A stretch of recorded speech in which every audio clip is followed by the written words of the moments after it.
Yo, what's going on, everybody? Welcome back to another video, and today we're going to be talking about how crazy Terrifier 3 looks. Now, in my opinion, this is one of the most anticipated films of the year for me so far, and so far my anticipated movies have been very mixed this year. I was super impressed with Longlegs, however I wasn't totally impressed with Maxine, so Terrifier 3 has to deliver. Considering the Wolfman got pushed all the way to 2025, I am waiting for Terrifier 3 to drop, which is in roughly about a month. So I am very, very excited to see how this movie turns out. A lot of the trailer is copyrighted and along with blocked in some territories. So I'm going to try and keep the photos and videos to a minimal in this video. However, we're going to be discussing on what I personally think is going to go down in the film, and personally why I think this is probably going to be the craziest of the trilogy so far. So if you like anything to do with horror movies and you specifically like Art the Clown, make sure to subscribe button, hit that like button as well, and let's get straight into the video. So for me, when it comes to Art the Clown in Terrifier 3, he is going to be probably the most vicious. I feel like after being defeated, especially in the second film,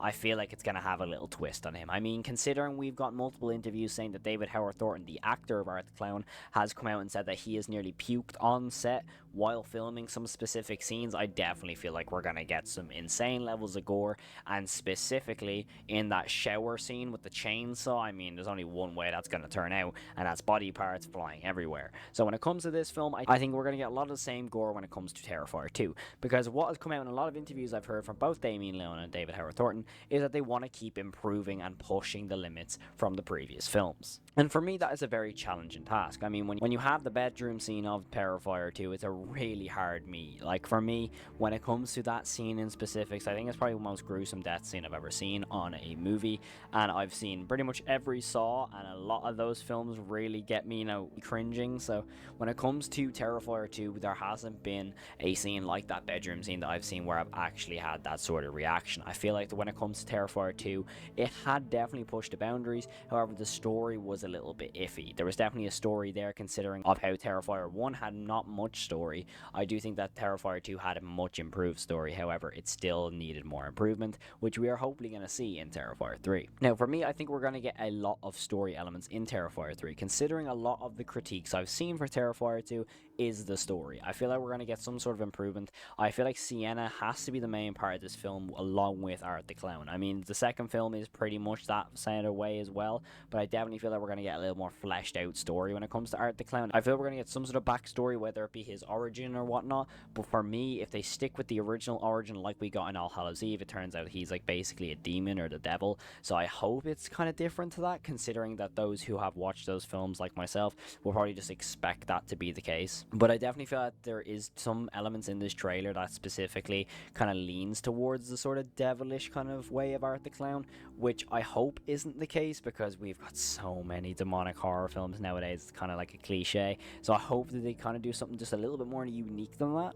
but I definitely feel like we're going to get something really cool when it comes to the backstory. Secondly, we have Sienna's dad. That's a huge story point that we have to see if it gets explored. I definitely feel like we're getting little hints. Do we think we're going to find out what happens? I honestly don't think so. I feel like we might get some sort of instance where Sienna's dad had an altercation with Art the Clown, maybe, and maybe it become one of those characters like the girl who's in the asylum now from the first film, how she's gone kind of crazy.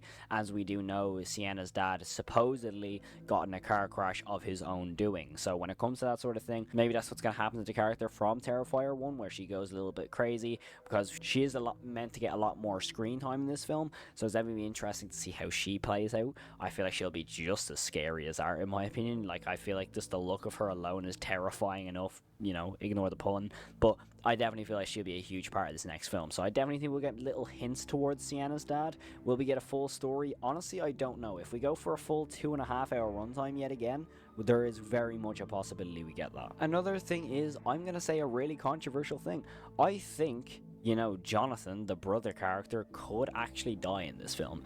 I feel that there is definitely going to be a development of plot armor in these films, and I feel that if there is this sort of thing where Sienna or Jonathan constantly get away from everything from Art, I feel that it's going to be something very, very interesting, because Jonathan could have easily been killed by Art in the Terrifier ride, in the ending of Terrifier 2. So I definitely feel that there is an element of, plot armor for them too, specifically Jonathan. So maybe they could just shock everyone and kill him off. I feel like that would just, you know, kind of push Sienna to go, okay, now I need to get this sword back, which seems to be a huge thing considering it comes up in the trailer where she kind of needs to get that sword back, which is going to be pretty cool because it's going to introduce some fantasy elements to this series, which is going to be a real hit or miss for some fans. So it's going to be interesting to see how that whole, you know, sword plays out and how she's going to get that back.